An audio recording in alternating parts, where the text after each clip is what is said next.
Gundam fight all set! Ready, go! Oh yeah, I guess I kind of forgot to put that in there. Or rather, I forgot I had added that. What happens if I move this? Oh, okay, cool, so that doesn't work.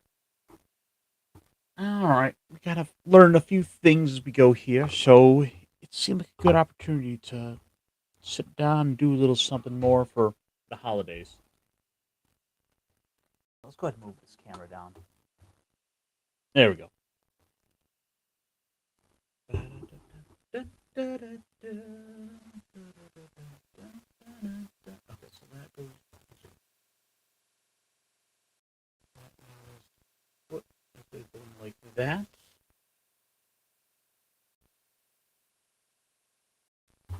Go over a little bit more.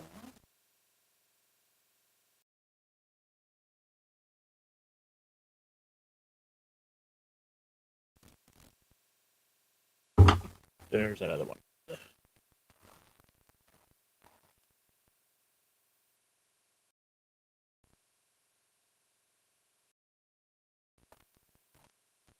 that looks presentable.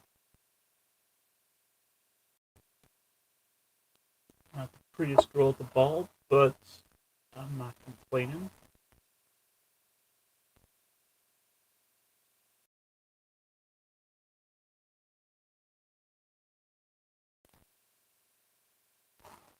And she's looking really polished up, too. Yeah. That should hopefully go away with some painting.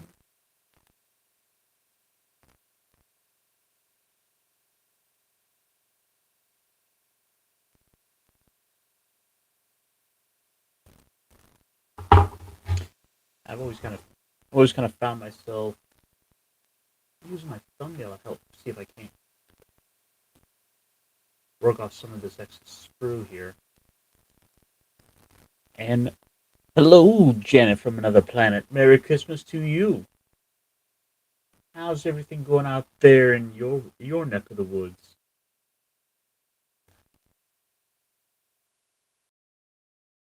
We're just kind of taking the time to do a little bit of assembly on a model I picked up a little bit back. Go like that.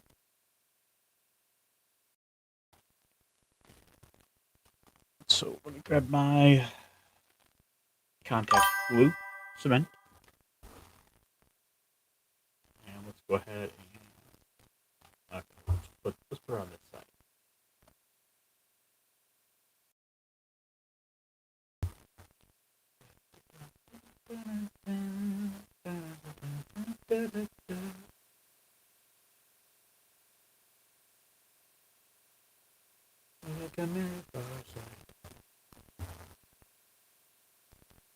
Those two set. Let's give this a quick look over. Oh, terrible. Oh, in this. Okay, I'm a little jealous of it being in the 70s. I got a chance to experience that this past weekend when I had to make a little trip down to the south for a minute. So I got to remember when I came back up north what it's like to have warm weather. Like, oh, this is very pleasant. I can get used to this. So, so there's the bottom of his little foot. Okay, so it's going to right there like that.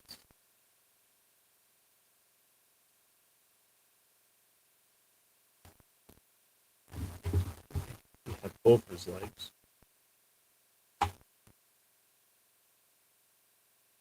Let's go ahead and give it a little bit of proper glue now.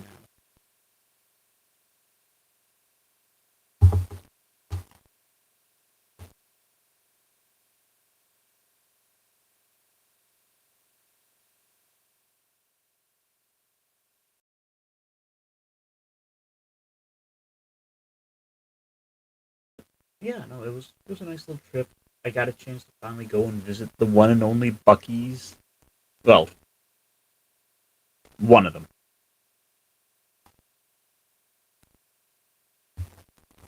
got to finally see what that was all about, and it was actually pretty nice. I definitely see just why people like Buc-ee's as much as they do, to the point that it's almost cultish. Let's see. So now I need, according to my instructions, 7 and 8. 7.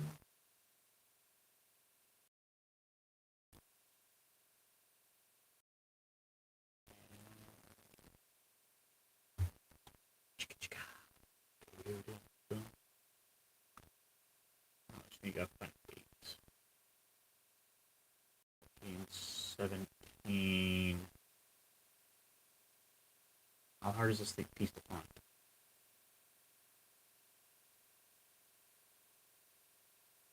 Take it. It's a piece of the hit. Okay, there it is.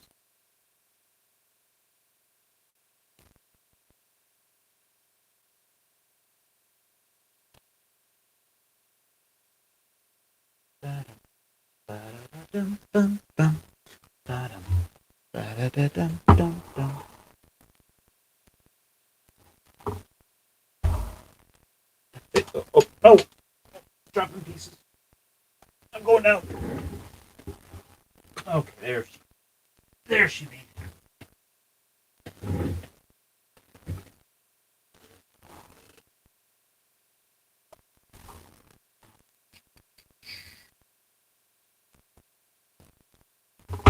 Yeah, no, let's go with the finer one.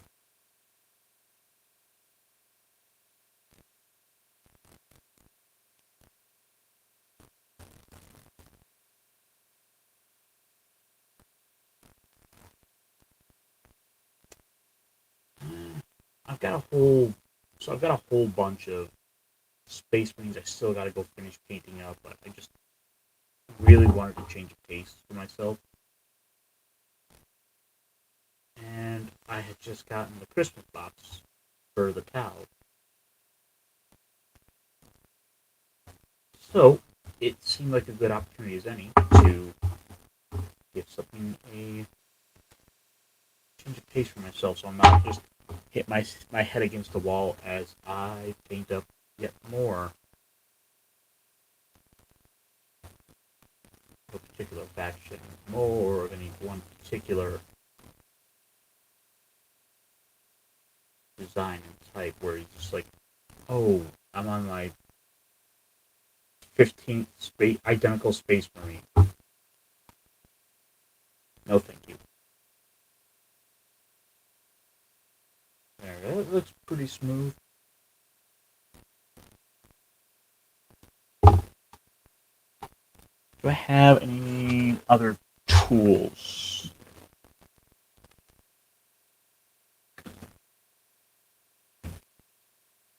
It'd be nice if I had like a little scalpel or a knife, something I could use to get at that a little bit more. Ugh. Well, I guess I know one more tool I need to add to my mix of stuff. What the heck? Let's see what I can do with an actual knife here.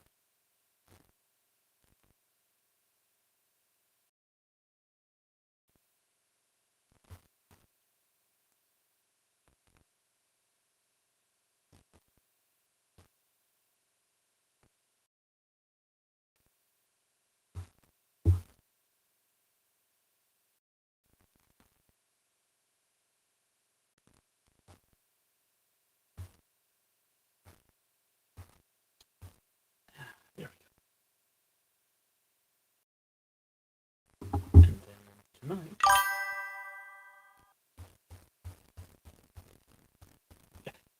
Yeah, for real. I really need to go ahead and get myself some scalpels just so I can make this that much easier.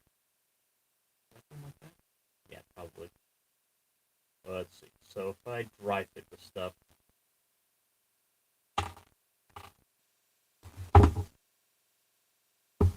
No, I'm pretty sure I have some actual like tools for this, but I don't know where I have them at the moment. And I didn't feel like getting up to go look for 10 minutes to probably search in vain. There we go. That looks really smooth, actually.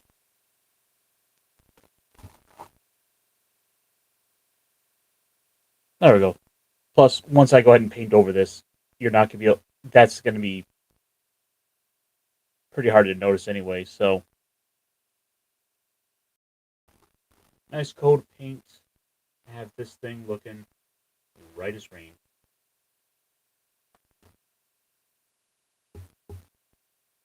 And at the end of the day, I'm not ultimately not looking to even have models that are like award winning. I want them looking presentable enough. I just want to be happy for myself. So be able to fit that leg in. What do I have to do? It mid assembly.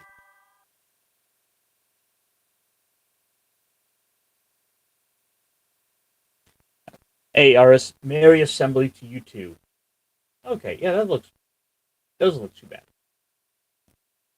And that one there we can get away with not having as cleaned up because we don't have to show that. That isn't a visible piece. So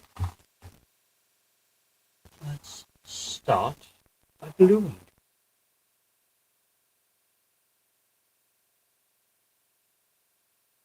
Be a little excessive with our glue because it's not moving pieces, not moving joints, which is kind of a disappointment. I really like the gun glow stuff. I like being able to have the ability to put them in dynamic poses or change it, but it's kind of a different mindset altogether. Oh, that's right, he's not glued in yet. He'll be fine.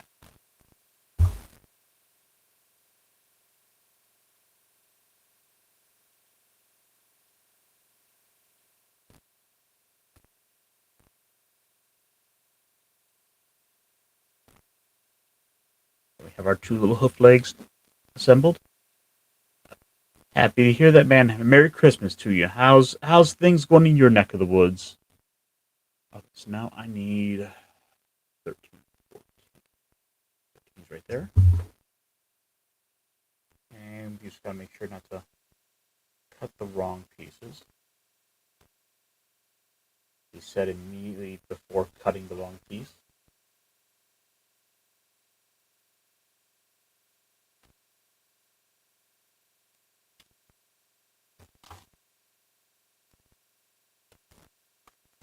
I sort of took, well, Warhammer has all the memes, like, oh, people always call, Tau, space communist, etc. And it's like, yeah, but their whole thing is basically just big robots, and at the end of the day, Gundam wins.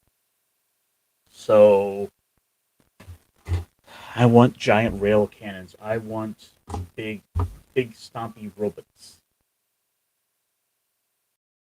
Okay, so I'm gonna trim that up a bit.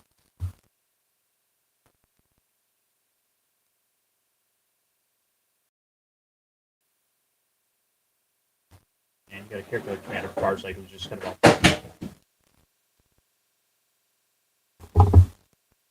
like half knock something off, but I will worry about that later.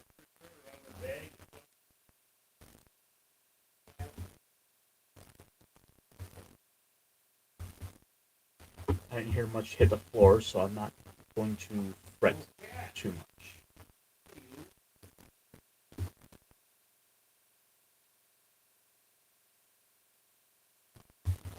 Okay, so this is going to be this here is the crotch plate, which is going to have the balls.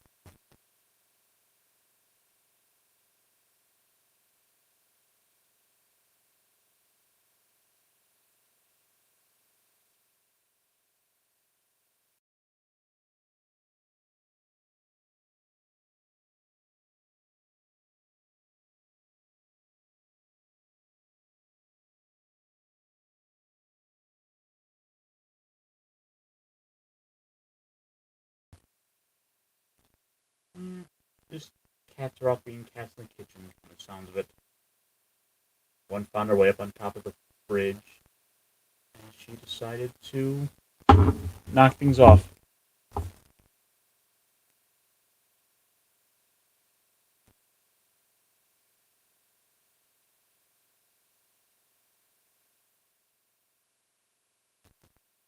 really need to get another one of these little sanding pieces. this one is starting to show the wear and tear on it. And I've never really used this side here, so let's see if that actually does anything. Because I kind of doubt it. Not that I could really tell. Okay, so on to assembly. So we have this. Okay, so we got this little tooth here to go rest over here.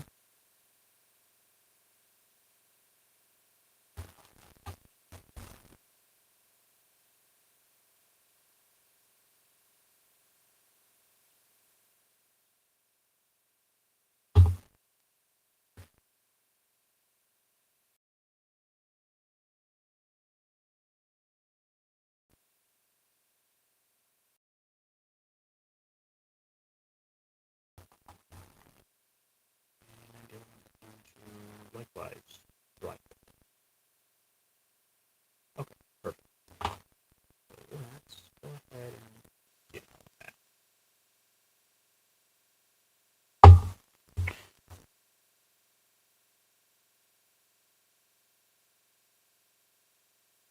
So Mary Talmus. May all your rail cannons do well, and may they all fight for the greater good, and so on and so forth.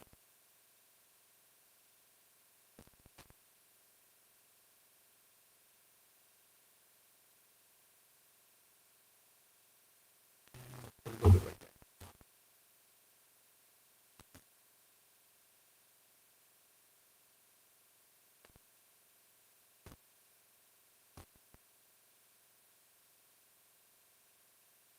Yeah, there's a little piece on its taint that I'm not going to worry too much about. But we have towel legs. And next comes the body. But let's go ahead and put that cap on the glue. Because we now need 15 and 16.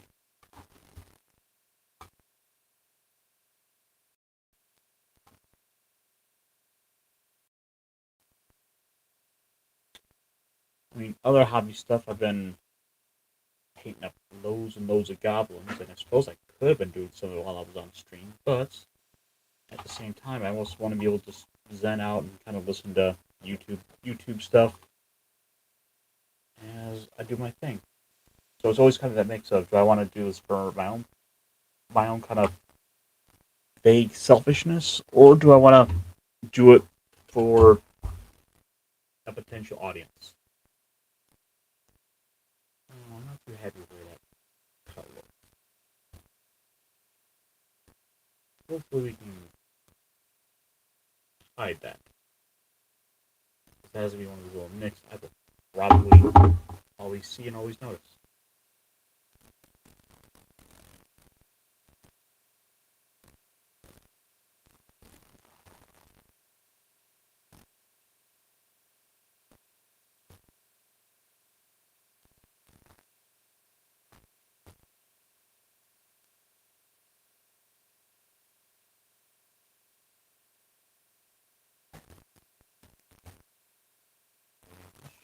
Greater goodness, wish you a greater goodness. The tower have a little cannon and 3 missile boats.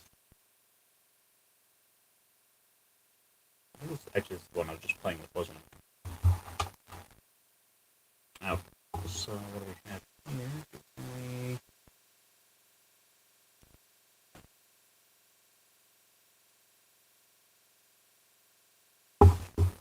Yeah, this night's not doing the best for me, but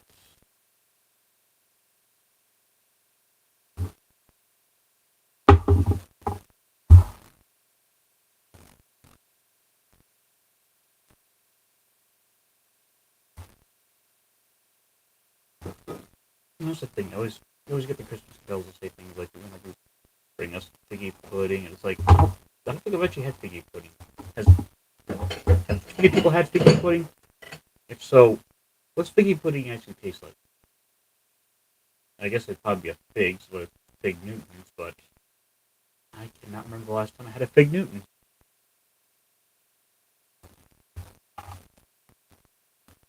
So these two are, they have these little tiny beads. You get these little tiny dots that'll connect together, which, yeah, it does the trick.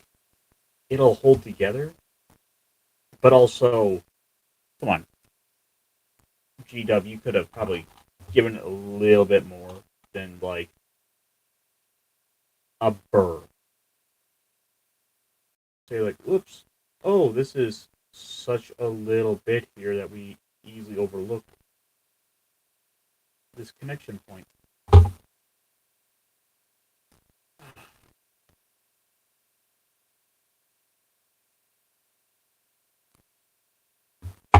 Chest plate is attached. There's the symbol. That would be our cockpit. It'd be kind of fun if they had these instructions, little details like, you know, we're assembling the cockpit. So now we need number 18 and 17.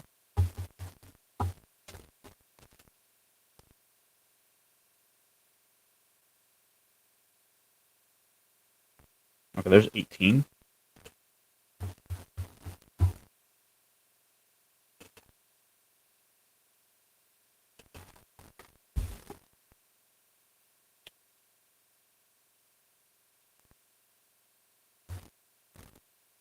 It's 18, 17. Should be like a surrounded chest plate piece. I guess that's the actual front of this.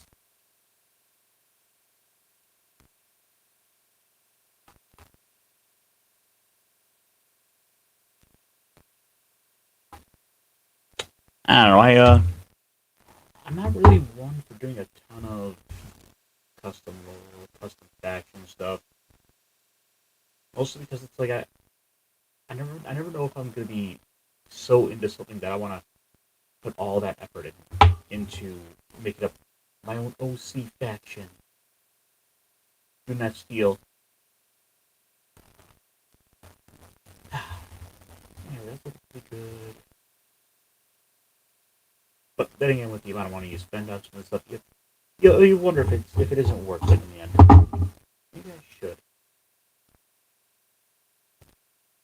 But then it's like I'm running it I'm running it purely for myself. Up, so this piece is going to.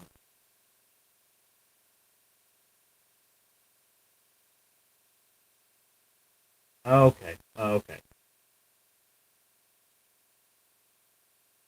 little confused. I thought it'd sit like this. I'm just kind of. Maybe I just look like that. Hello, Chasing Perfection. Thank you for the follow.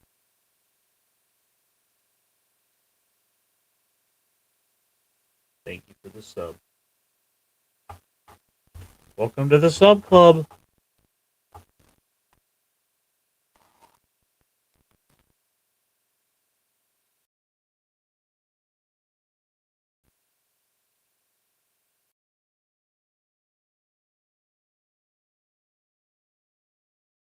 Sitting there like so.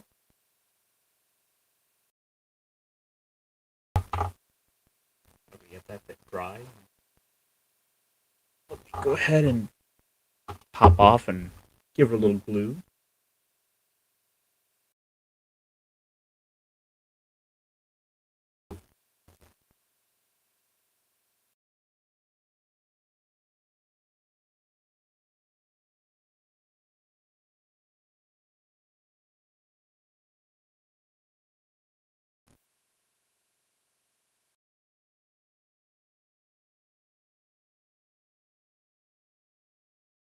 Okay, then that piece will want to sit like that ultimately.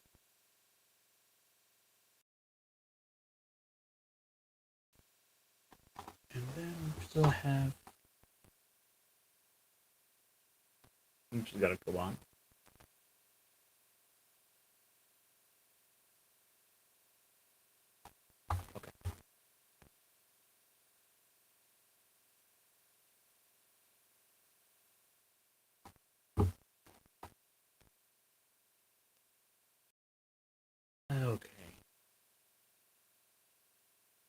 a year ago I didn't think I'd be sitting here assembling Warhammer and spending the money on this. I was like, it's so expensive, and I mean it is. But you keep all things in consideration. It's like, yes, but also compare it to the other hobbies. Like any hobby, there's going to be money involved. There's going to be all of that goes into it.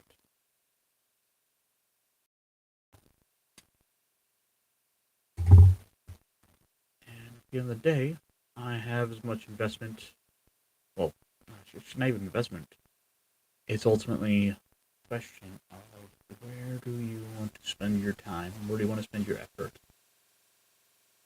And also, when it comes down to it, are you having fun?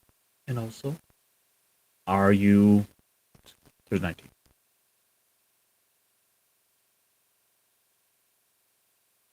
And also, there's a question of what it costs to keep up.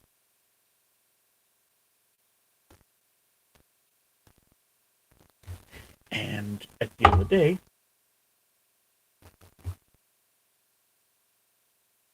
it's not as bad as, say, Magic, which it's so easy to nickel and dime you, a $5 pack here, $5 pack there. It's like, it's nothing. Like, wherever I'm out, whenever I'm wandering about, I'll just go pick up another pack. Oh, look, I'm waiting in the checkout lane. All right, just grab a pack.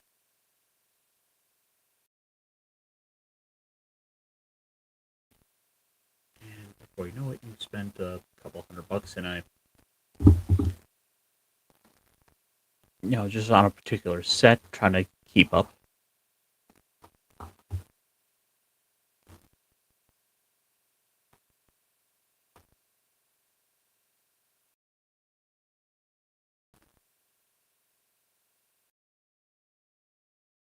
What the heck is this doing? I feel like I barely understand how this piece sits. It kind of hovers. And this goes back here. Oh. Well, actually, okay, why don't I start with rifle? Okay, so we have a bit of a piece we're putting together there. Let's go over and kind of trim this up first.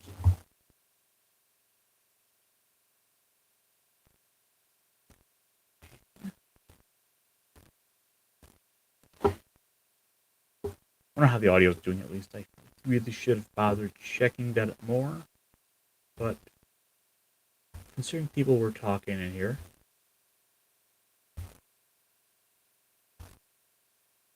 seems like it worked out okay.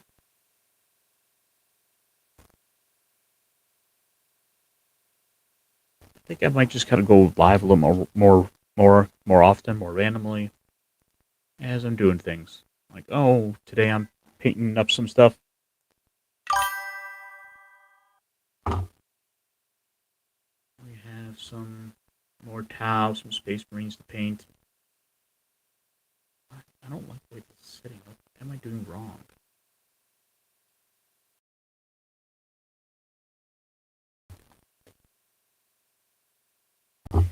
Mary Mechmas Fletcher. How have your holidays been? Very good, I hope. Oh, I always get that little like half breath of like suspense and gasp every time I drop this. I'm afraid like, oh, I gotta go fish for it now.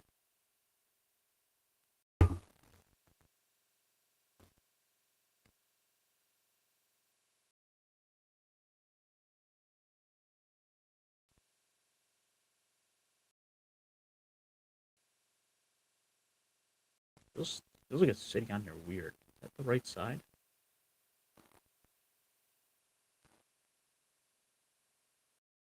Oh, maybe I didn't. Oh, that one can wait. Let me go make sure I grab 19. I mean, it says it's 19.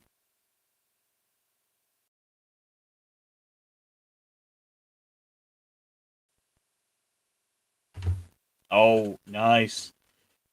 That's the well. That is especially going to be the plan today. Okay, wait. So was that under on the back? Oh wait, no, I had it right. It. Oh yeah, yeah, yeah, yeah.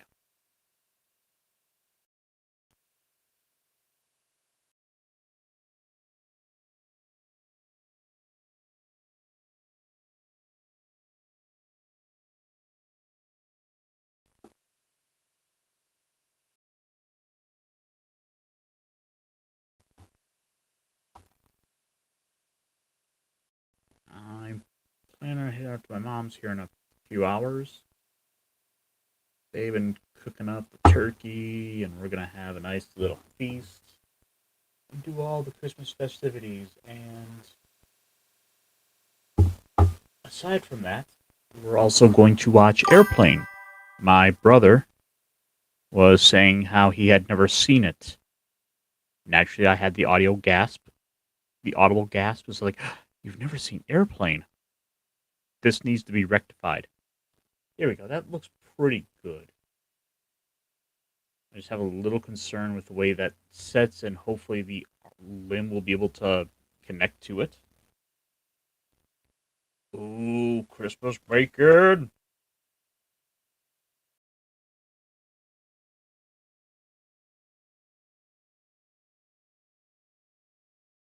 Okay, so now I need to mirror this, grab pieces 21 and 22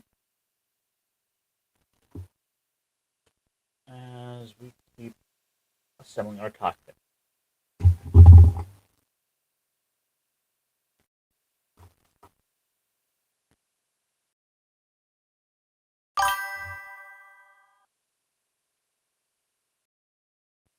Ooh, that sounds really good.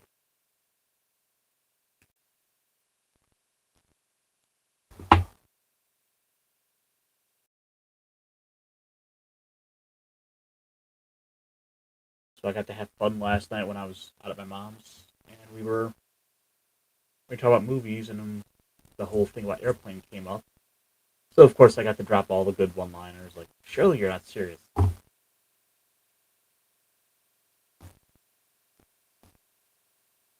I am, and don't call me Shirley.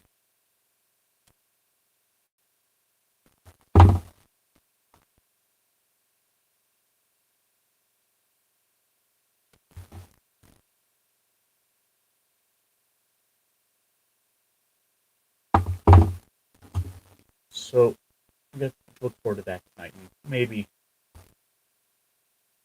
we'll go watch the new Smoking Gun while we're at it. Do a little bit of a comedy double feature to end the Christmas night on, and then I will be back probably later tonight after we've done our little movie watch along.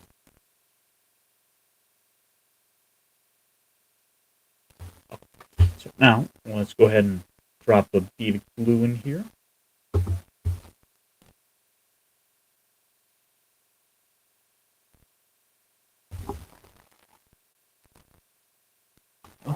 Let's go ahead and drop that down further.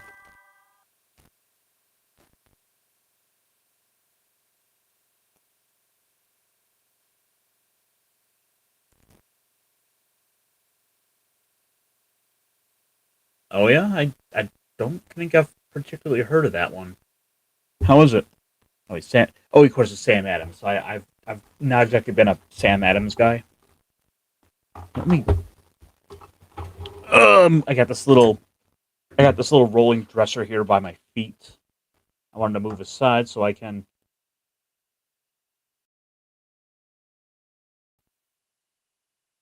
come in. We're gonna drop a couple beads of glue, and we're gonna line it all up.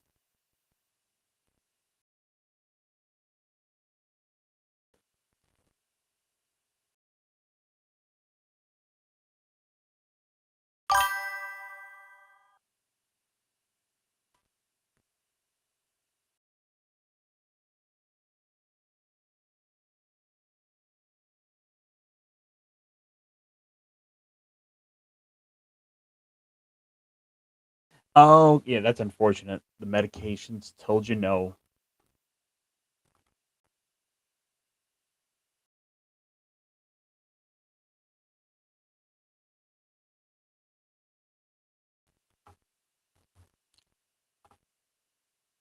So what I think what I'm going to wind up doing is I'm gonna probably keep these in separate pieces for the time being. Although then again, let's put that in there just to see how he's looking so far. I said let's put him on there to see how he's looking.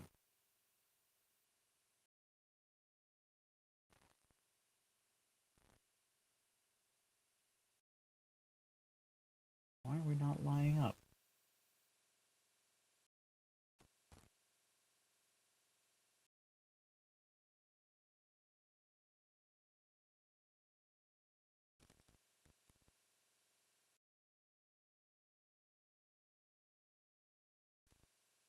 I mean, either way, he's looking pretty good, all things considered.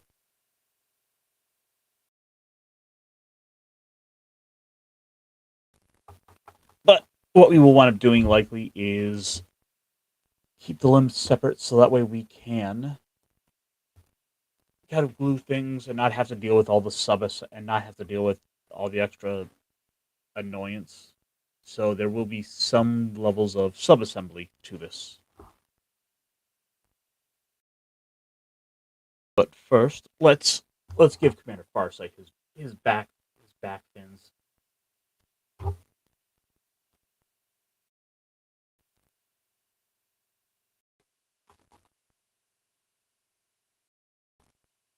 Okay, let's get.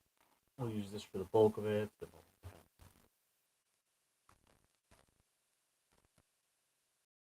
we'll work our way down.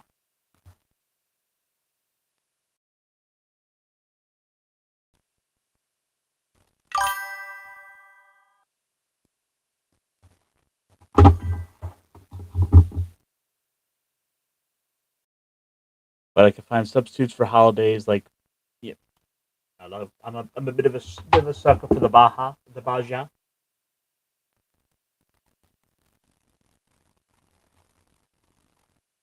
So this section here is ultimately going to be glued against his back, so I don't have to worry about I'm not making it look pretty. I just have to make it look pretty. Okay, yep, he'll sit like that. So this back will go in like that. Ooh, maybe I should hold off on gluing that on as well, and then I will take my time and paint this up separate.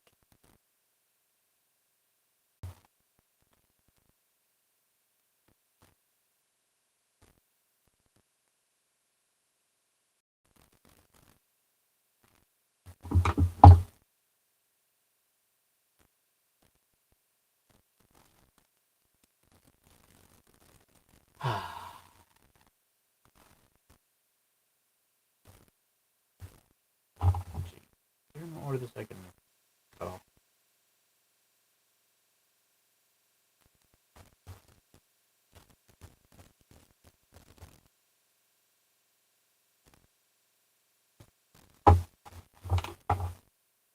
So I do wonder a little bit. I worry a little bit that I'm having trouble getting this piece to set in. Or maybe yeah, see, I think I'm doing the whole thing wrong.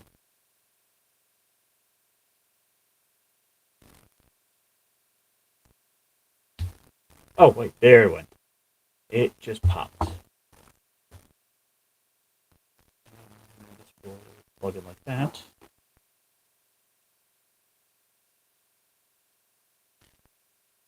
Do I think they will continue the G-Quox storyline?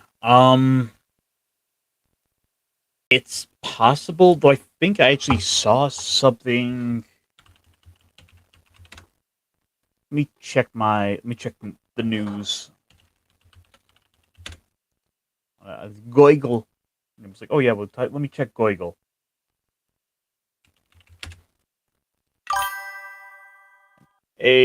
What was it? Kongdu, Merry Christmas, sir. Let's see.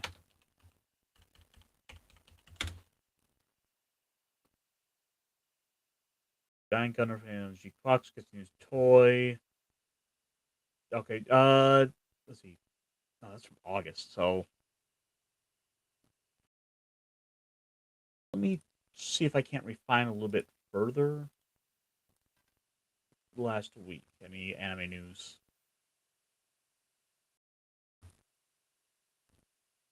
Although, although we did get a little story popped up here. Which actually, I'll just go ahead and pull this up, and we'll have a little pause while I not G Clocks, but we did get some Witch from Mercury news. Let's see. Now a few years old, Witch from Mercury remains a notable yet divisive entry in the popular mech anime. Now that another part of the subseries being brought into the West in 2026. Known for publishing translation of the manga, light novels, Yen Press has announced a slew of new titles will be localized in the coming year, including sequels to one of the new anime. There's one of six manga books headed to the West middle of next year, along with works such as an audio. Oh, I wonder if the audiobook is going to come out in the U.S. That come out in the West, because that's something that really happens often. All right, I really feel like I should probably go back and give Witch from Mercury a proper watch, because it's sort of just lost my interest ultimately, because I wanted to see more of the Gundam stuff, and which is always one of those funny things to think that s- Gundam has always been tied up with so much drama, right? And the drama, the people, but I just I it wasn't giving me enough to actually care about what's going on to maintain interest.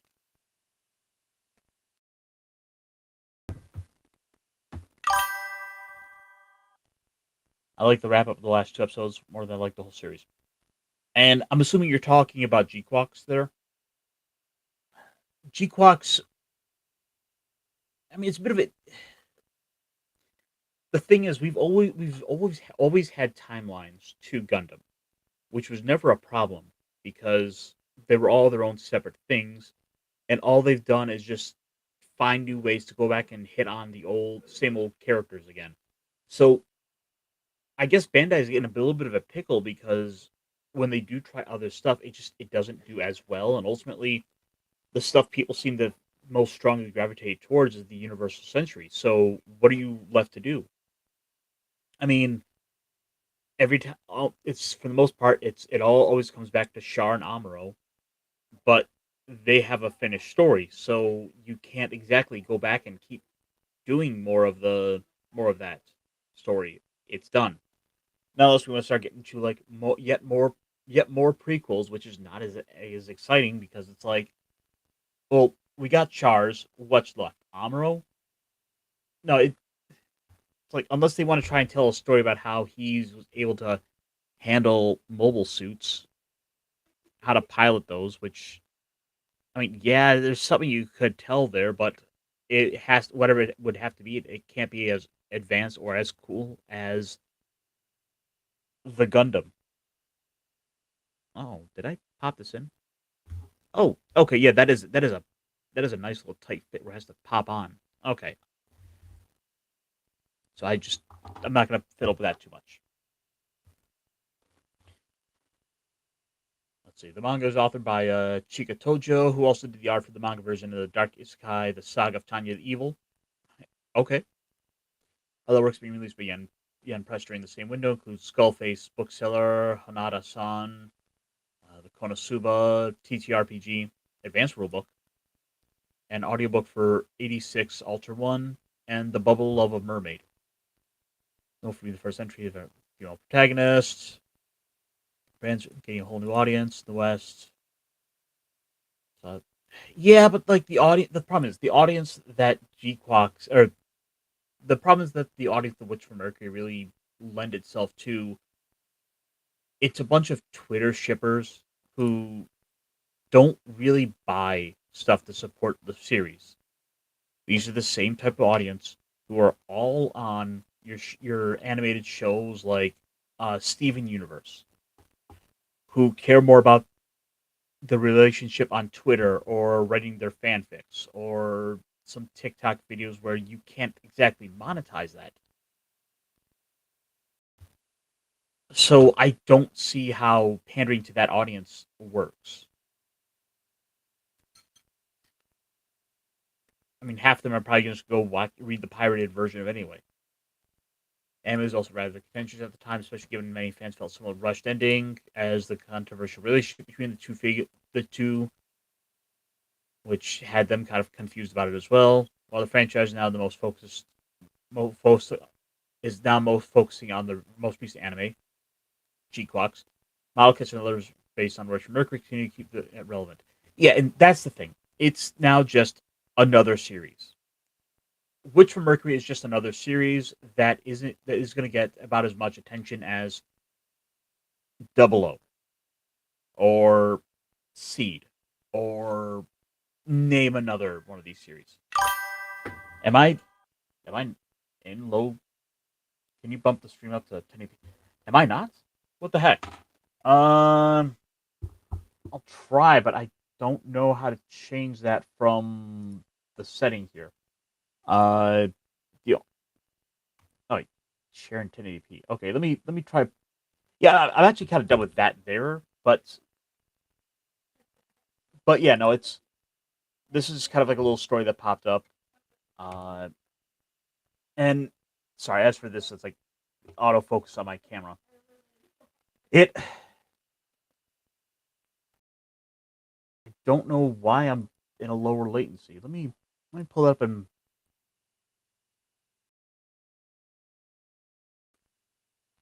check my feed. Okay, so yeah, okay, yeah, you're right. It is in 780. I don't know why. I am sorry about that, man. I don't know how to change this on the fly. But let's see. Share. I can share this. I can share stuff in my screen that way. And I don't know, shy of ending the stream.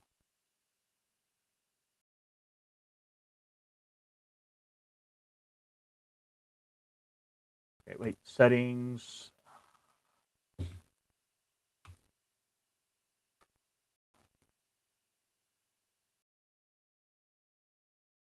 Okay, so I think the problem is apparently I'm not paying for like the pro for this, so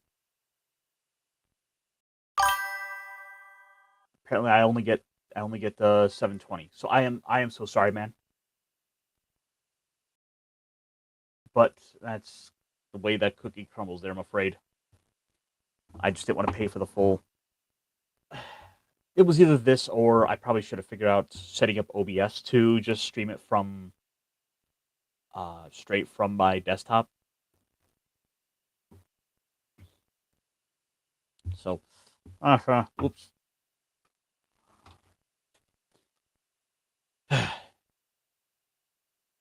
Anyway, so yeah, as it stands, Witch for Mercury is just kind of stuck to the left being yet another Gundam series, and yet it has this notable thing of the female protagonist, but it's not going to be any more especially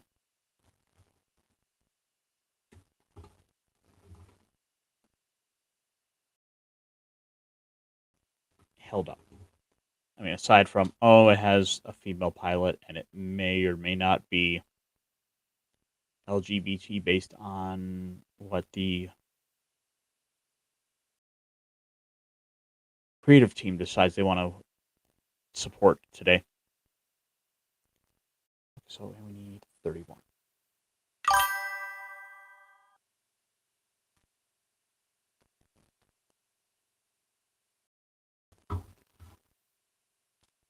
Okay, yep. I will try to keep that in mind.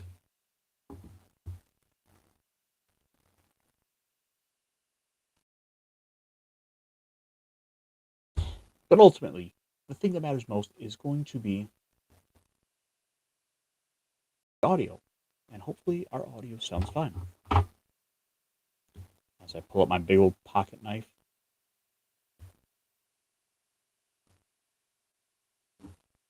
To do the finest and tiniest of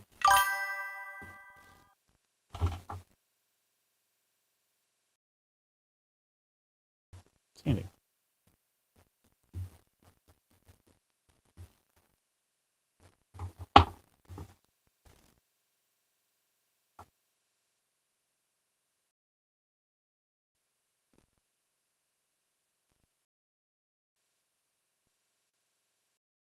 Okay.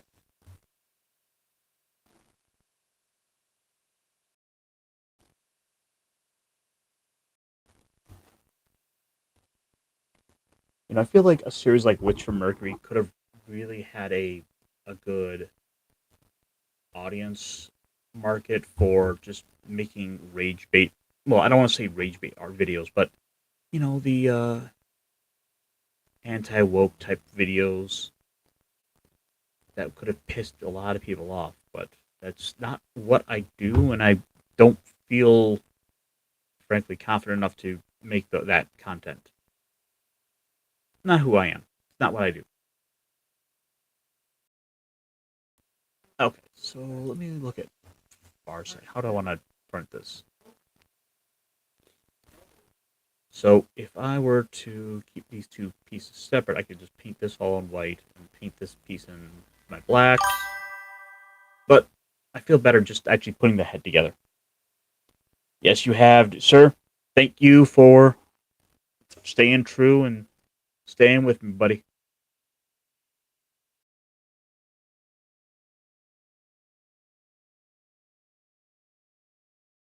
Uh-oh. I hope my glue didn't dry out. I hope I don't have to, like...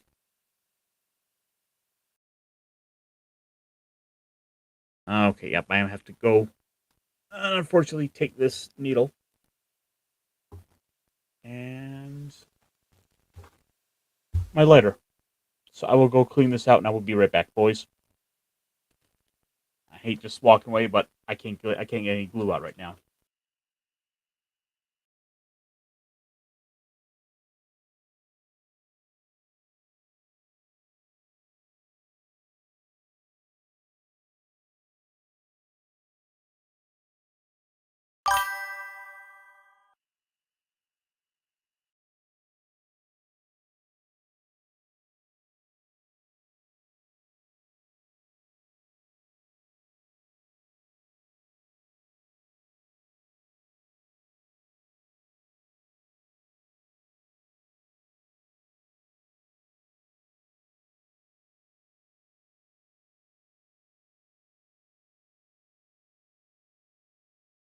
Okay, and we are back. Do I play gotcha games? Um, a little bit. I've been kind of taking my time with that Isekai Idol game. Though admittedly, I did just spend like $10 the other day on it.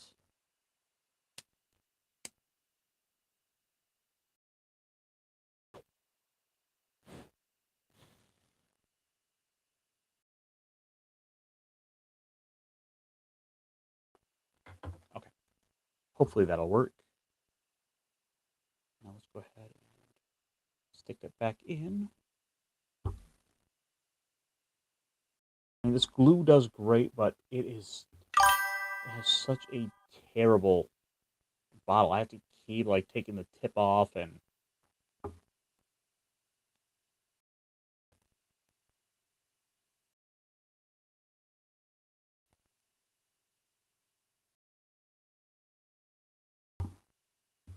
see. So the stream is about focusing dead center on the Gundam couch. Well, no. Well, actually, what this stream was for is specifically assembling a model. My Commander Farsight, to be specific. So I don't have a problem talking about all the other Gundam stuff. We're just kind of slowly but surely going through and getting our steps all assembled. Oh, oh.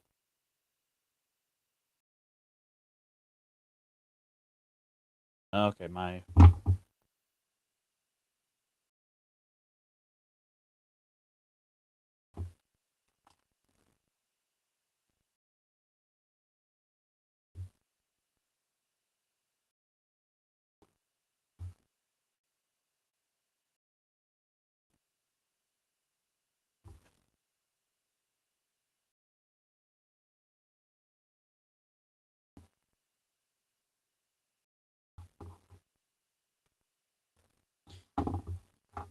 It's a little bit of Warhammer model assembly.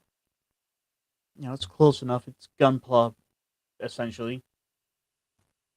Although I'll be honest, not nearly as cool.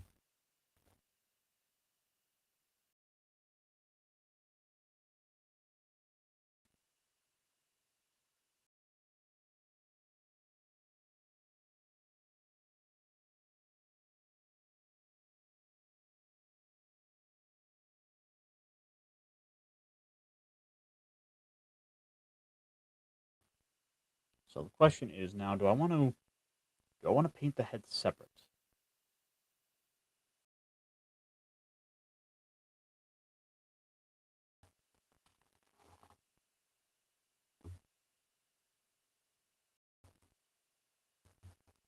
My little head here, I could always paint separate and then attach later, which probably is not a bad idea. And that I could just take my time with just one piece each. So now we have a left arm, which needs 24, 25, 26, and 27. So let's go ahead and get our shield. 27.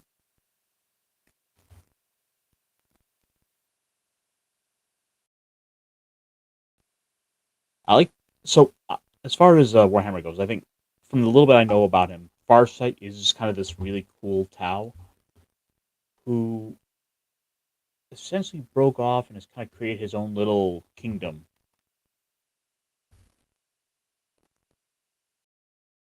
As the rest of them are all kind of slaves to a higher caste,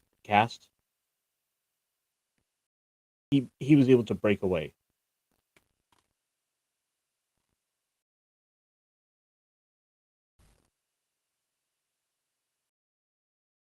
Okay.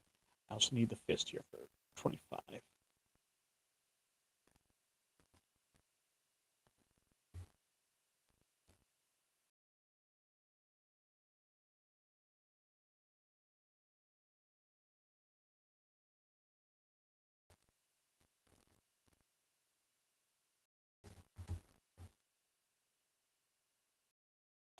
But it is kind of nice looking at the Warhammer stuff and seeing the way other companies do their assembly. And also seeing ways where they might be better, where they might be worse. And ultimately, I still would rather have like the Bandai level of motion to the models, but it's also has its own different purposes to it. I mean, also pricing.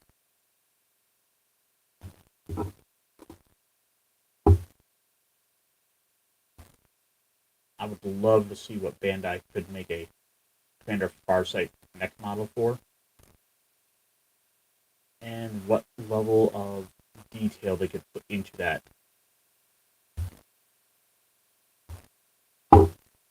Because by all means, this shield should have like the lettering should be like a separate piece that slides up into the shield with like these with with the little details of it. Here, let me. There we go. Oh, of course, it doesn't want to autofocus. Like the lettering here should all be like a separate piece that kind of slides up in, and then this big raised piece and this bubble could be like all one piece that kind of go up and push in. And then we flip it over as well. You get a similar level of detail to it that would have its own separate pieces. I would love to see what Bandai could do with this model, this character, because I feel like it's ripe for nice, like, well, frankly, for the same price as Commander Farsight for Warhammer, we could get a halfway decent model kit, and not just a game piece.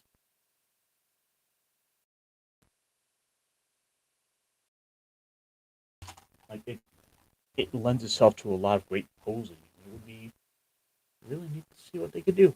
Okay, so let's in here see if we can't turn up these a bit more.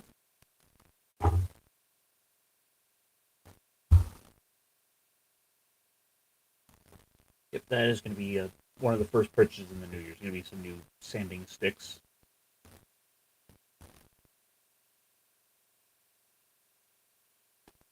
I'm also just so used to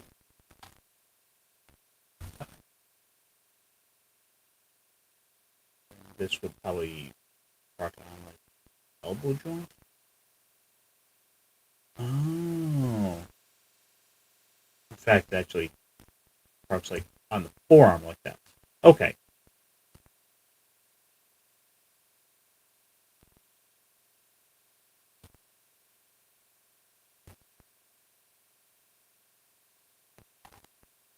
Let's go ahead and start trimming this a bit more now.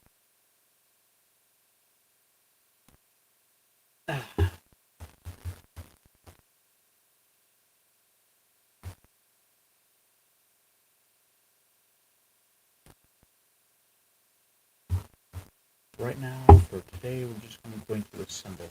And then I will probably tomorrow hit this with my airbrush. I'm gonna look around, see ways other people might climb this stuff, but he's basically all supposed to be red.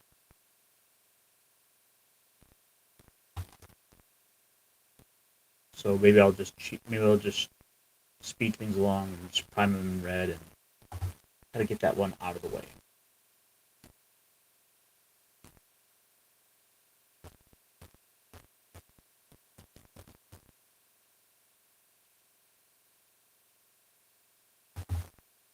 Now let's go ahead and give this guy a hand.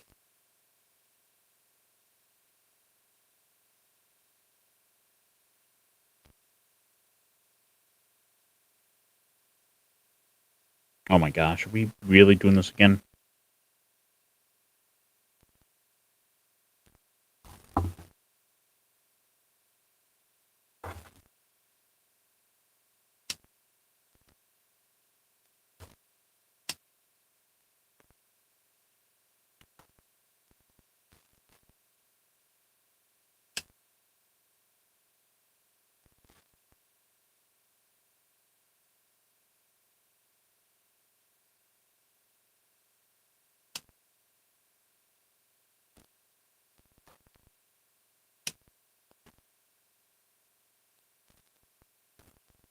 I have to like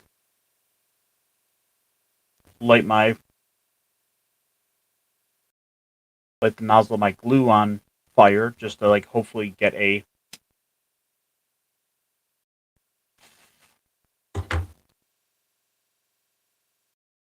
okay. There's we got a hole, so let's go.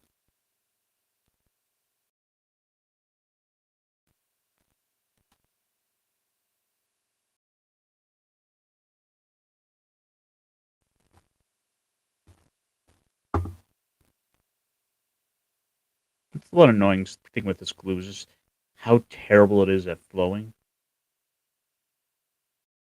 I mean, it does a good job as a glue, but I can never like just open the bottle up and go straight to town with it. I have to always take it apart, and I have to always make sure I have a lighter on hand to be able to use this stuff.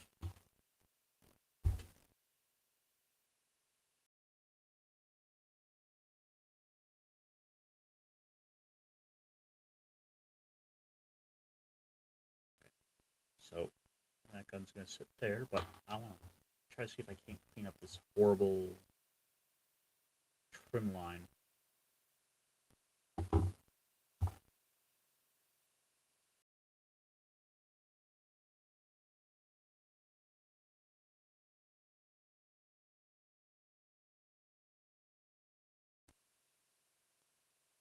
We'll be able to just go over and paint it, which won't be a problem. But if we at least smooth it down a little bit, it'll be less noticeable. That's what we want.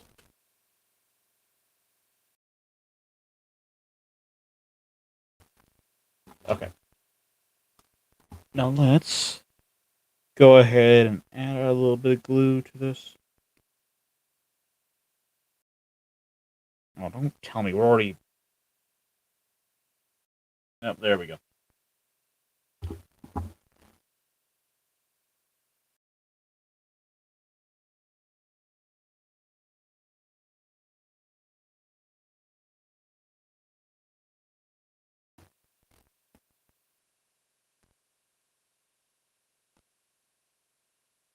Now, what I'll probably do just to make sure that I can get some, to be able to get some paint in there, I'll probably treat these as separate pieces.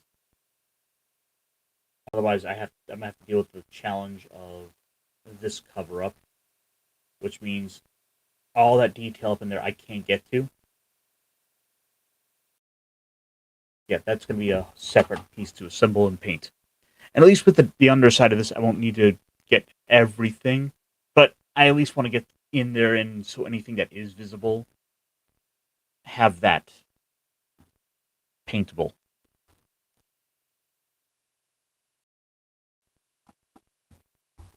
So if I wanted to then just kind of slap him in here. Okay.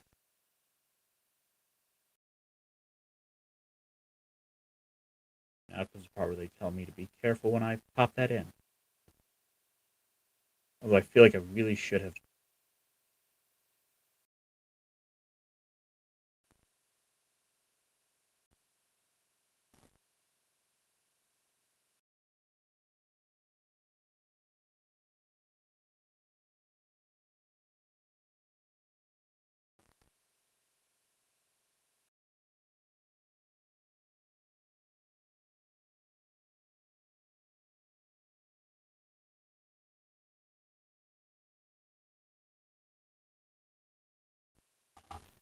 Okay, it's a little annoying because from the looks of it, that that ball socket's gonna basically hover, almost float on here. So I gotta make sure when I do assemble that, I can't just force that in there.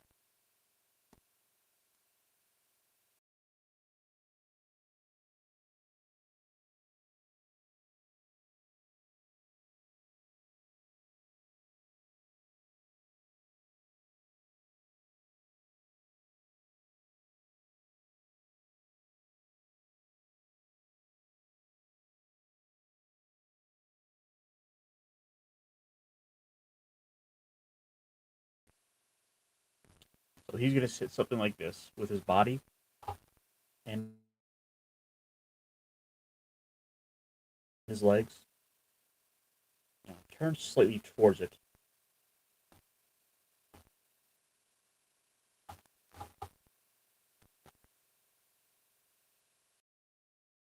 And then I have an arm to assemble still, which is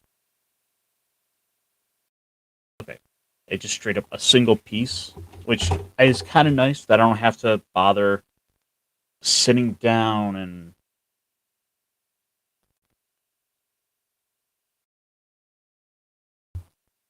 putting the forearm onto the elbow joint that I had to assemble. It is rather nice in that approach.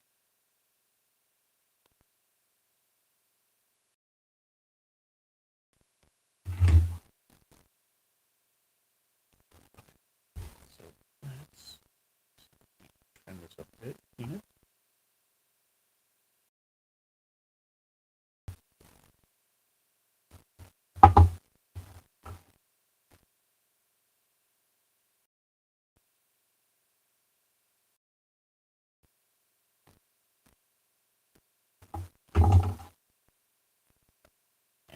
the old trusty old knife.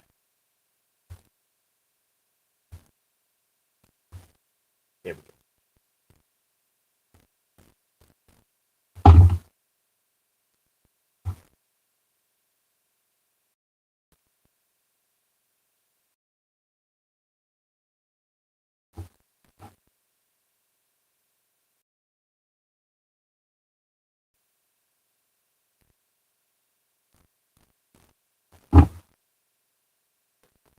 And now comes the fun part. Because now I get to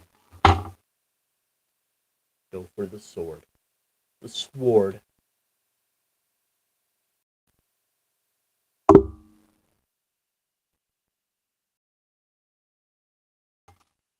Oh, yeah. Which has all the extra fun little bit of this cloth to it.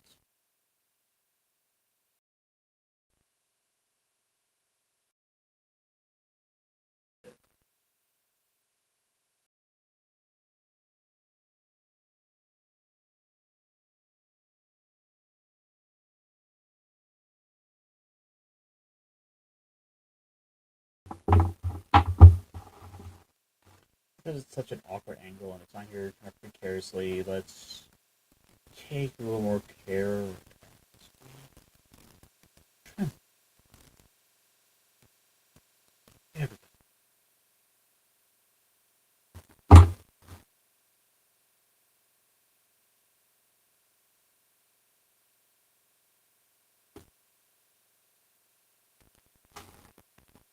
Now, let's go ahead and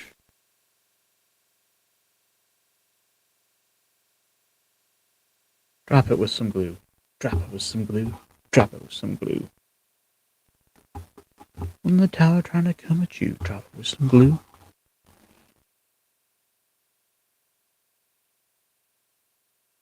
Yes, that's right. That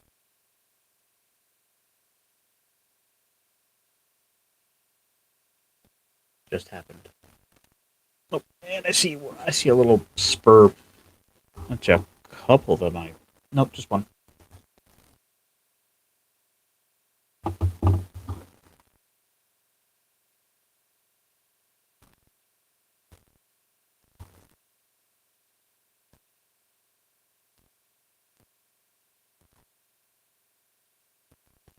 Yeah, that looks pretty good. Uh-oh.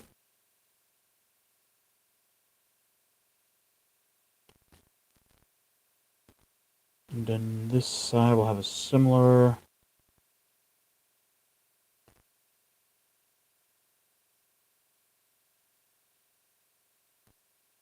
connection point like that where it will hook in. But before all that, we also have a big old shoulder pad.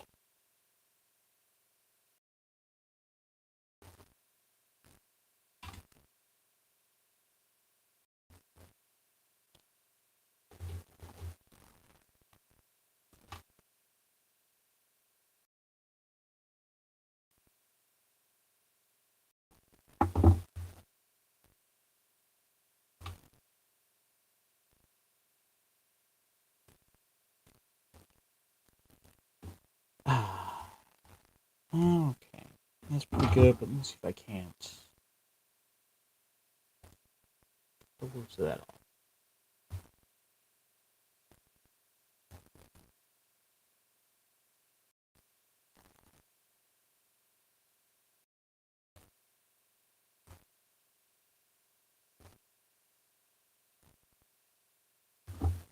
Yeah. Now I think this one I actually might just go ahead and glue on. What? Oh, okay, so it's supposed to be going.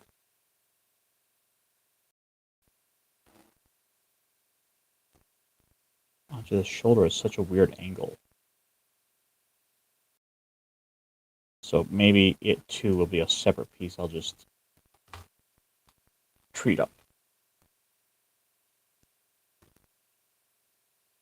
But also, I think, importantly, I really want to just get this big piece out of the way, so I'm going to go jump ahead some steps.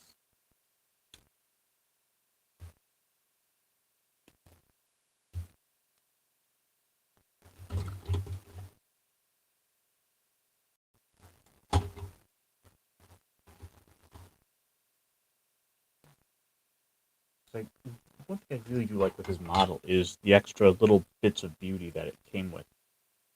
Like they gave him a little they gave him like a little alien bonsai looking tree to be presented against. there's a bit of beauty to the model.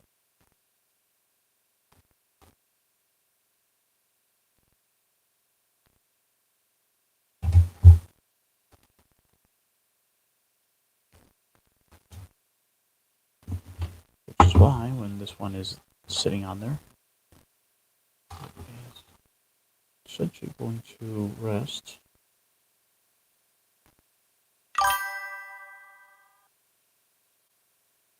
With all kind of resting like this on here.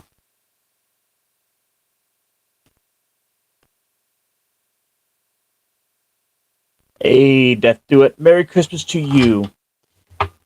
For the greater good indeed, my friend. Well, whose greater good?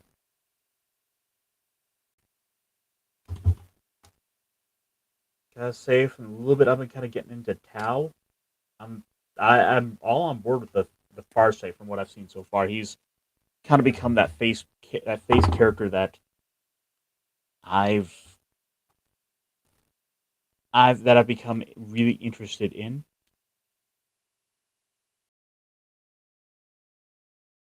Okay, so let's see if we can't clean this up a bit. I like that.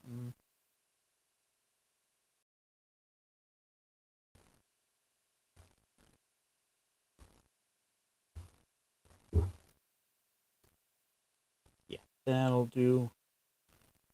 Let's clean up his majestic tactical rock. There are many tactical rocks in Warhammer, and this is one of them, but it is not like the rest.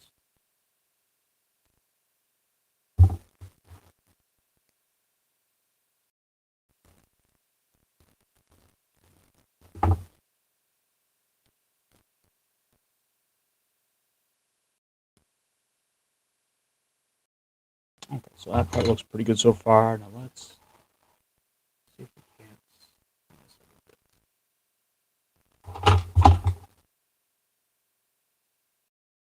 Oh, you've been a Tau fan since 2001.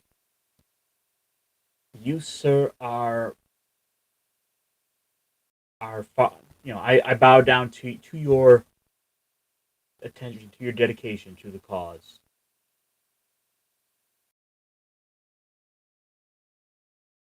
The Christmas gift box was where I decided to buy in on them. But in a very Taoic fashion, that's totally fine. It's only a matter of time until everyone joins the greater good. Okay, so this is the piece I'm going to go ahead and focus on the glue with.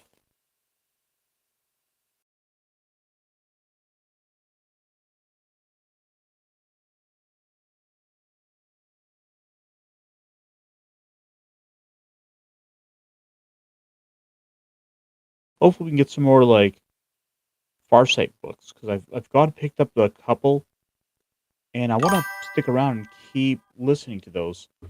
But I just don't want to see like treat as I go. Let's see. It was really the battle suits and the new message that the Tau brought into the hobby. Indeed, indeed, and it was a smart move on their part because I like me some big robots. I like me some Gundam, and having really started looking at the faction more for the mechs, that's exactly what I want to play. Yeah, I've got some Blood Angels. I like Blood Angels too. They're kind of one of my favorites as far as the Space Marines go. They're my Imperium faction, but I want to check out the Tau. Let's see how this is going to start looking. Like every other Commander Farsight model, but I don't care. I like the look of it. So that there. Okay, so I had to kind of bend him a little bit. Me too. Yep. Oh, dude, that is fantastic. I really love the tragedy that their faction has. It's it's what makes me really appreciate them as far as a faction goes. And also the memes of, oh yeah, Dante just wants to die. Yeah, it's funny and all, but it's ultimately the tragedy of the faction is what you love.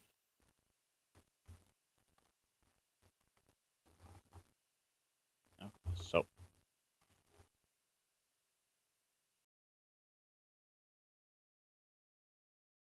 got a buddy who's I've got a buddy who's a Dark Angels fan, and he loves to basically hit me with like, oh, haha, my Primarch's coming back, my Primarch's back, and it's like, yeah, but you know, oh, Dante, yes, I read Dante, I adore that book. It's it's up there for me with the infinite and the divine for the Necrons, as far as like a favorite books go.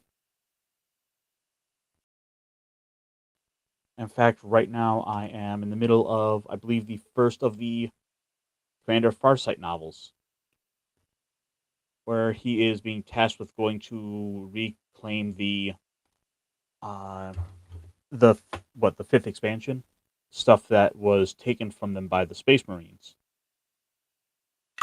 which is ultimately like all everything that leads to what makes what makes Farsight such a fascinating character. Why do people love Farsight? It's like, well, you got to read and find out.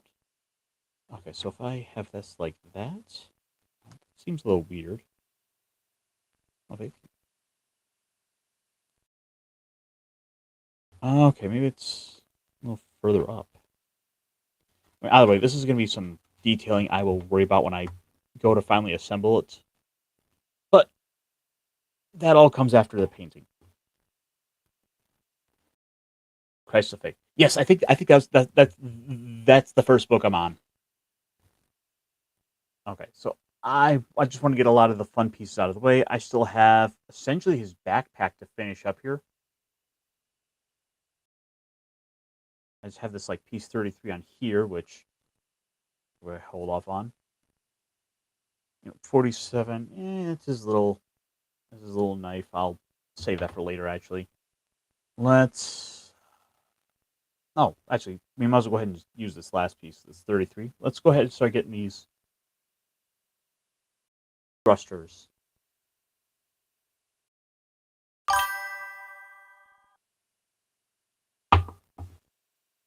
He's in dire need of new lore. We need him to take a bigger role in uniting the Tau away from the ethereals. I want to see more up what's up with that. And I'm assuming the Elemental Circle novel might give us a little bit more insight to that ethereal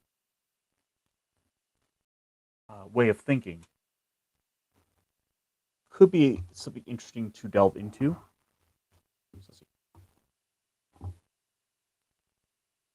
Oh, there it is. 33. But I mean, the ultimate problem is that just Space Marines just make too much money, which is why fantasy doesn't get nearly as many novels. So, but it seems like at least the Tau are getting a little something more than like the Eldari, because at least I don't know for sure like do the Eldari have many novels, or is it ultimately just like they really wanted to push the Tau as a faction to bring in people who were into Gunpla, and so they, and also to kind of play up like I don't know, some like certain Asian tropes. So they kind of built a faction like that, which is kind of similar to what you see with like the Grand Cafe. Oh, we have dragons. We have a sort of case to us, but that's just kind of some loose observations I seem to be kind of picking up on. So, that Covenant line is. I see it. I see the vision, man. Okay,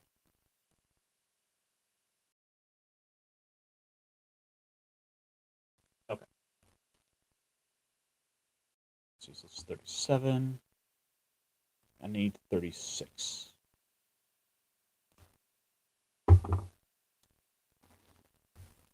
Maybe maybe we can get Dan Abnett to write, Far-Sighted new novel.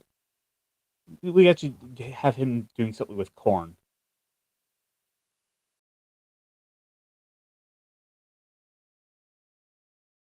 Okay. Let's see. I just finished reading Archimagos, the new Belisarius Call novel. I liked it, and I definitely want to see what they do going forward because there's some interesting ideas they're building up of and stuff with like, of course, the Dark Mechanicus. You've got uh, some of the stuff with that Vashdor popped up for in it, and he's got some things going on.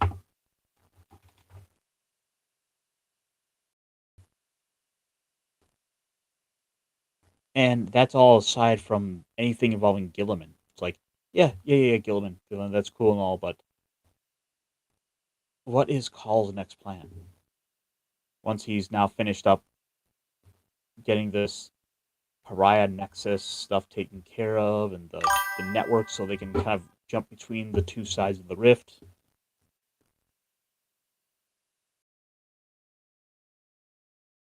The next turning point.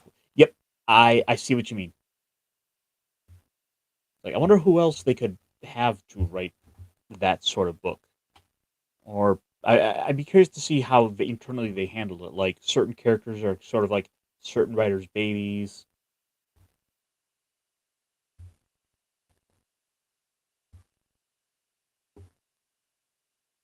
Call wants a new Primarch, and the Necron tech he was promised. So I don't know. I don't want to get too spoilery in case you haven't read it, but the new Archimagos novel does touch on that a little bit. Some potential there. Apparently, one of the special editions I was reading delves into some stuff about new Primarchs.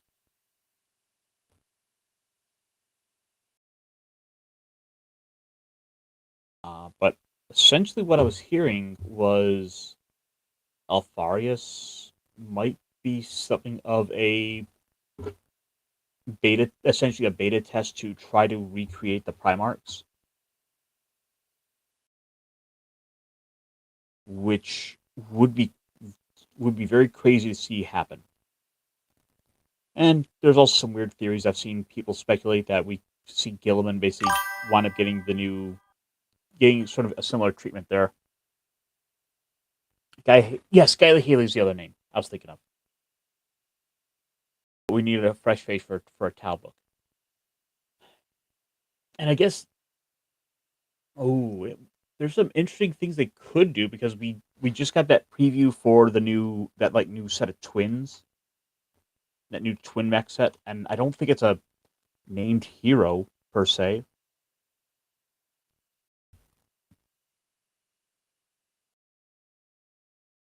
but you could easily go ahead and turn them into a new set of characters. We got to see what's going on still with Shadow Sun. I think she has her own novel too. Then you could always kind of play up the whole relationship that her and Farsight had.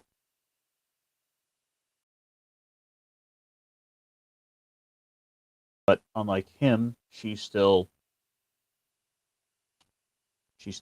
like close with the ethereals. So maybe if we could see something happen where that would be kind of interesting. If Shadow Sun were tasked with going off to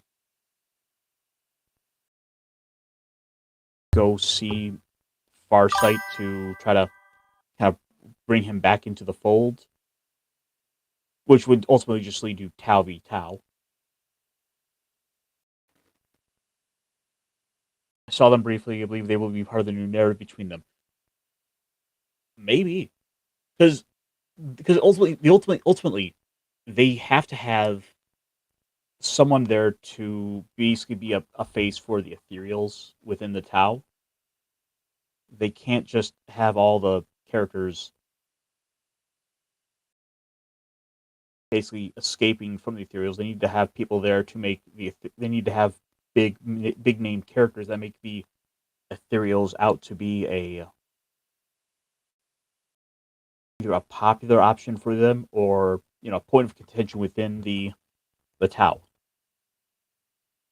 And so you ultimately have to have people who are loyal to them. And with Shadow Sun there, you do still have that little bit of a tragedy to it where, in another place, another time, her and Farsight could still be together. Only only it's Warhammer and they don't get that. You don't get nice things. Again, I'm still kind of starting to get into a lot of the Tau stuff. Okay, so if I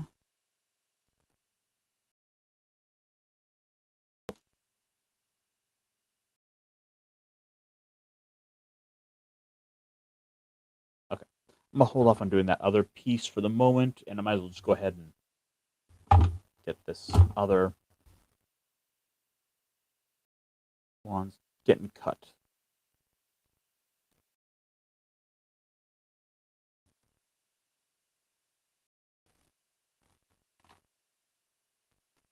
Oh, has she? Huh. I need to find out what happened with that. Was that in a novel, or was that some lore that got written into a source book, the faction book?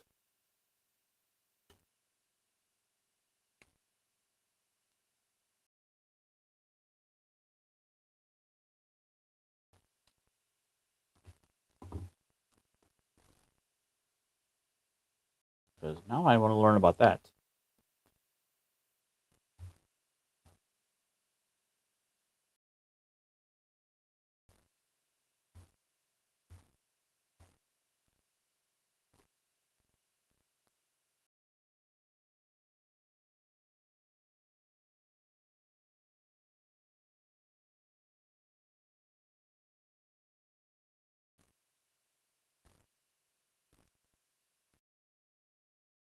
Well, we also, to be fair though, I believe Farsight and Sword is Farsight and Sword are kind of interest to Korn. Let's see. Shadow Sun has been approached by one of the chaos entities, and she even blurts out the greater goods and was eminent to Anvan. Oh, yeah. That was the humans kind of inadvertently creating a Tau god when they went through the warp.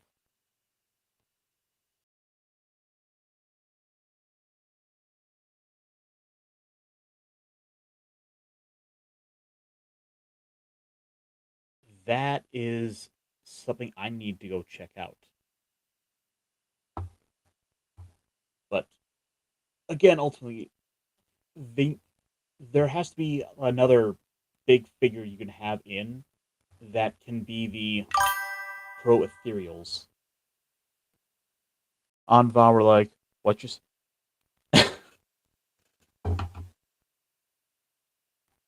oh, okay, yeah, you're right, because she's kind of gone on to sort of become like almost like a speaker for this greater good goddess.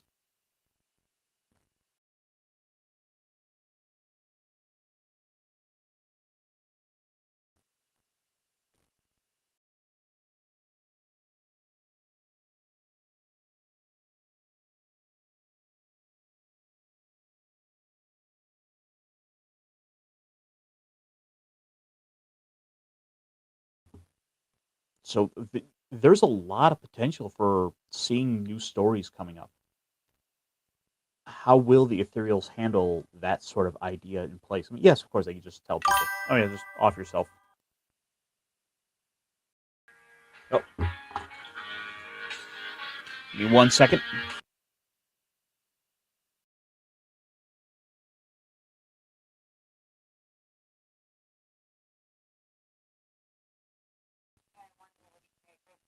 Oh, thank you, sir. Just kind of caught me in a little bit of a middle of a build stream, man. Yeah. In fact, I got you on voice right now.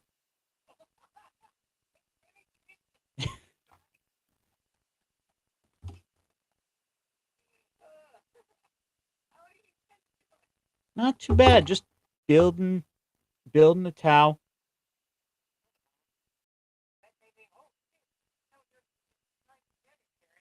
Yep. Surprise, surprise. But hey, I'm getting a little close to being finished up here, so let me call you back afterwards, all right?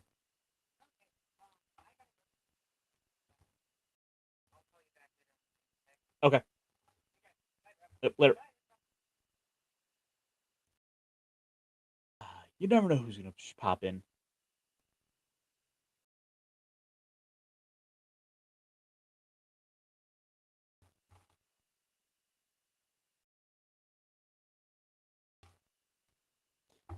Let's see. Kevin. Oh, the White Scars nearly killed her. Huh. You know, they're a faction I felt like really needs to have more because I mean, just sort of like Raven Guard, or even to an extent like was it the Iron Hands? It's like you never get as much with them. Of course, they're not like one of the major poster child factions. There's certainly no Ultramarines. There's certainly no Blood Angels. It it is just a little shame that they don't get as nearly as much of the spotlight.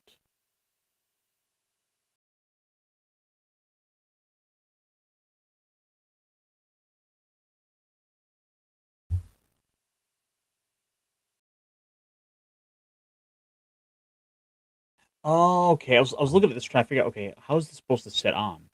And I was thinking, oh, these little back spikes are kind of neat. Not to realize that is the attachment point. It's like, oh,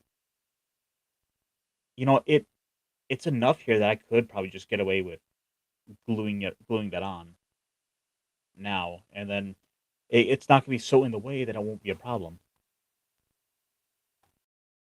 But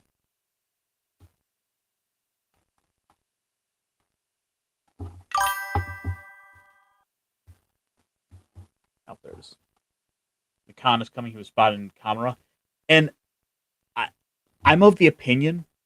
I personally like to believe that he's gonna be just like Genghis Khan in a way. And we're gonna show up and he's gonna be there with like 1,000 half Eldari, a half Drukari children, as he's like tamed a significant faction of the Drukari or some ridiculous nonsense like that. Because it's what the Khan would do. You go in, you basically you turn the children into yours, and then you tame them that way because they're not going to attack their own children.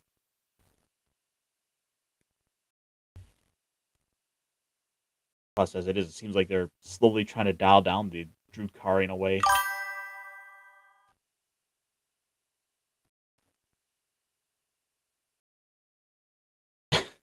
You ran out of materials, did you? From a gingerbread Gundam? I mean, maybe you could just like make the head.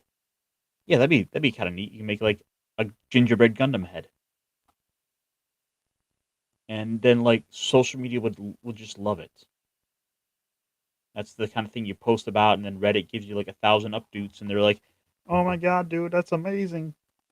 I sure love the way you drew that out of gingerbread."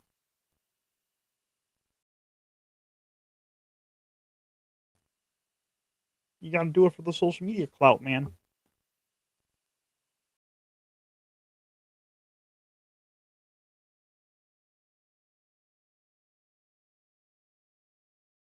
Okay, I just realized I put that up way too high.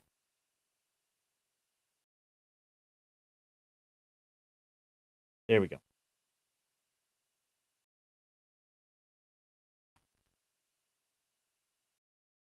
Fortunately, have I have the big ugly glue mark on the side of there now.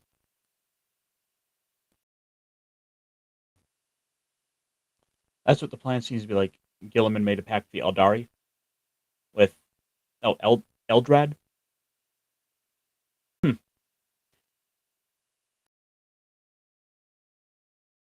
mean, ultimately, if there's any one thing that they have to give us, we have to see Gilliman and the Lion meet.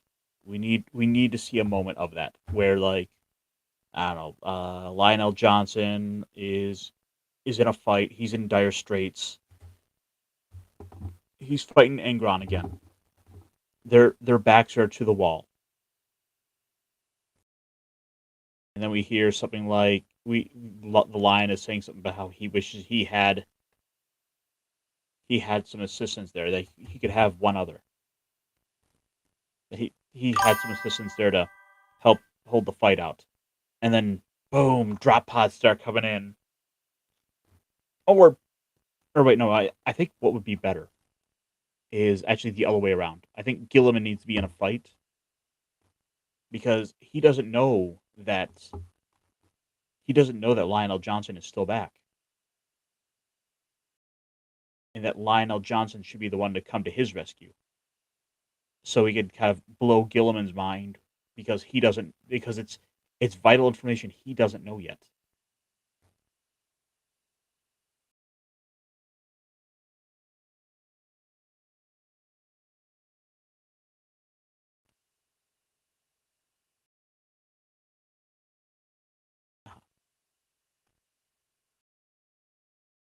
Hey, Aris, Merry Christmas. Go enjoy yourself.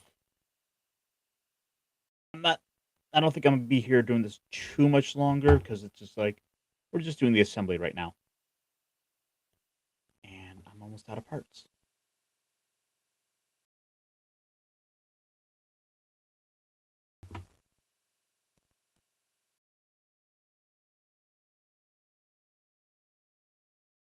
Yeah, it doesn't look too bad.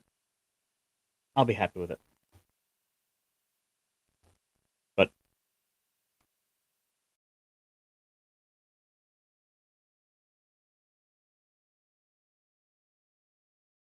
so yeah, the way I envision it, Gilman is fighting. He's in a desperate spot, and then boom, drop pods start coming in, or so we get some weird like forest walk portal popping up. Gilliman is getting ready for another fight, only to then have the lion come running out to protect it, to be the defender and protect his brother.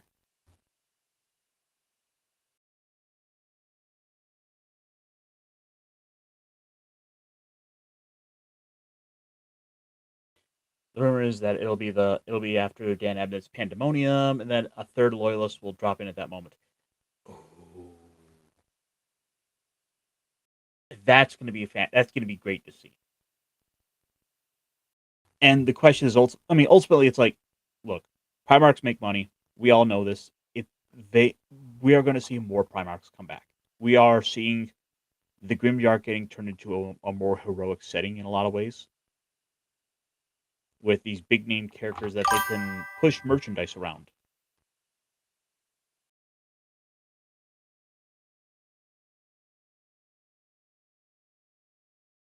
Yeah, essentially, we're looking at that, and then the question becomes like, well, who else are you going to have come in?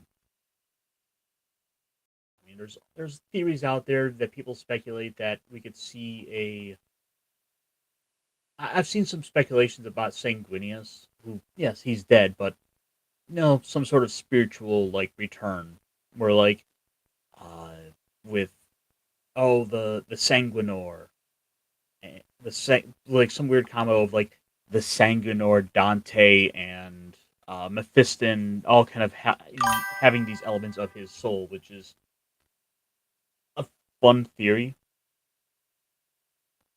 Here comes the thunder, and Thor drops in and shocks everyone. Yeah, I mean, but at the end of the day, it'd probably be Lehman Russ. Lehman Russ is just way too popular right now as far as the Primarchs go,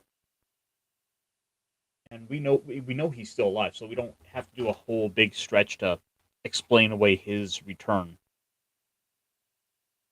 Like, oh no, well, he totally returned from the dead, guys.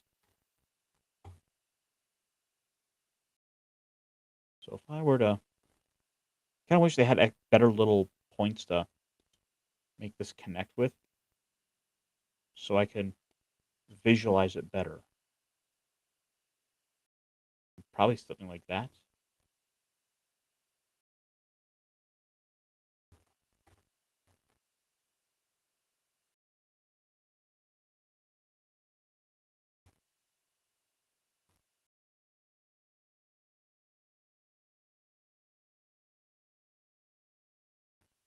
They turned out a little smaller than I was expecting. But we're just going to kind of loose fit everything right now.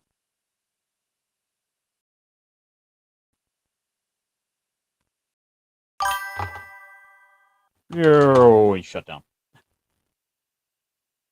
Sanguinor has spoken.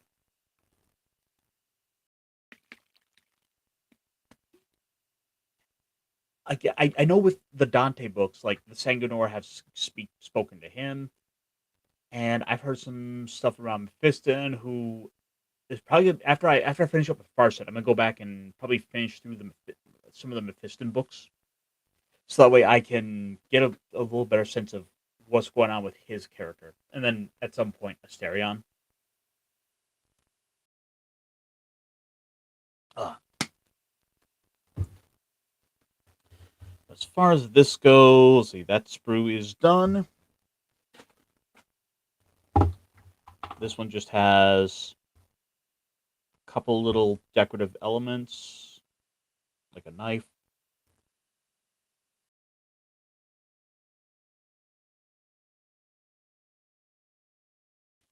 And this little sash.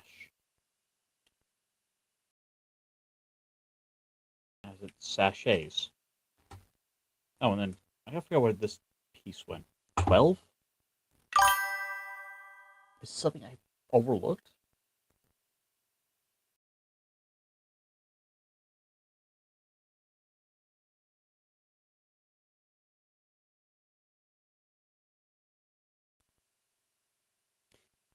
I mean, as far as who should come back, if it was based purely on popularity, I would have speculated that it probably should be Lehman Russ. I think I think Space Wolves are just a really popular faction that people would really want to see their Primarch return. But it's never about it's never necessarily about what the audience wants. So that's gonna be a challenge to figure out.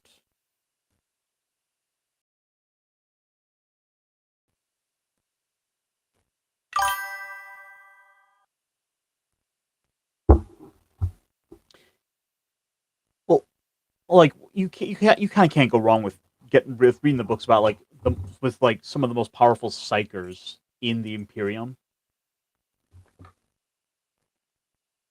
and seeing how they handle that. I think I read a couple chapters of that book, but then I was like, yeah, but hey, I was able to get the Tau Christmas box, so I got that box, and then I was like, well, yeah, but this is a good place to start, but I should really go get the Tau Combat Patrol. So now I have that as well.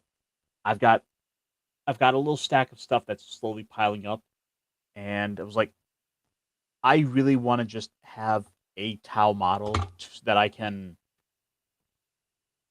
have a starting place. Yeah, you're right. It is all about the money. Ultimately, ultimately, the models that sell are going to be ones that get more attention.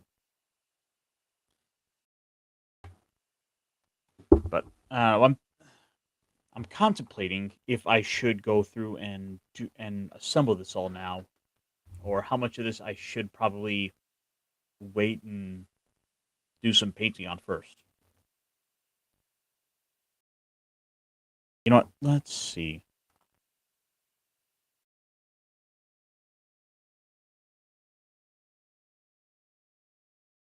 Where's this little piece go? Okay, so it goes on his right hip. It's such a weird spot to put it, but okay.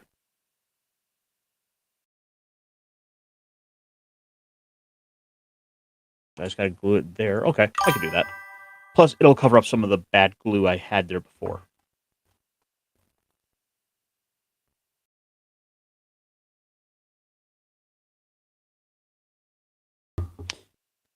Nice. I like the look of the ghost keel. I can't wait to get to getting some more of this stuff painted. Ultimately, I haven't even really started playing 40K. It's been a lot of like one page rules for me so far. I'm just kind of waiting for 11th edition to come out in the summer before I get in proper, because otherwise I got this whole Buckeye Miles I've been in the middle of painting up. And one thing I will say with OPR is I like the fact that it can use a lot of Warhammer models, so I can go in and have my Goblin army. That you do what you feel, but I pre-prime and paint before. Yeah, okay. I was considering it and kind of trying to take into consideration, how when it comes to painting, how hard it was going to be what to get at. Which is why I didn't get too far in with some of the stuff. I mean, the worst that was going to be like probably just right now the main body, because it has these floating pieces for the shoulders. But I mean, some of this would be pretty easy. I'll just give it a nice red coat, kind of follow along with some of the designs.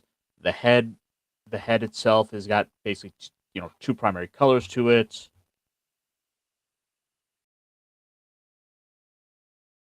Shouldn't be too hard. So I think what I will do is take this one empty one, and I will give Commander Farsight his own.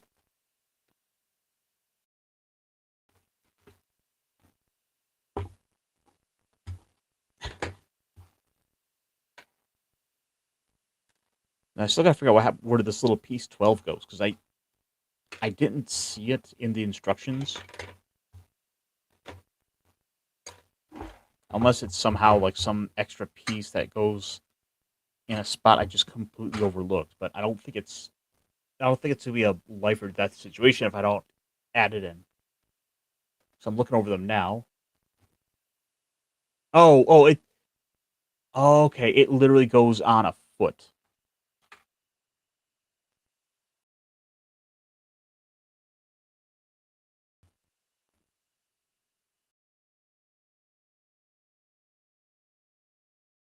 Okay, like I think it just assembles in this little joint here to connect those better. Oh, that solved that. But that is gonna be a piece I gotta really focus on. But uh, with that said, I think we're gonna call it here. So, um, thank you all for coming on out. Merry Christmas to one and all, and have a happy New Year if I don't see you first. Let's get out of here. So let's see. I have the following two people playing. You know, I just picked up Total War Warhammer 3. Maybe I'll go play some. You know, we'll play something dumb on the way out. But with that said, folks, have a Merry Christmas. Take care.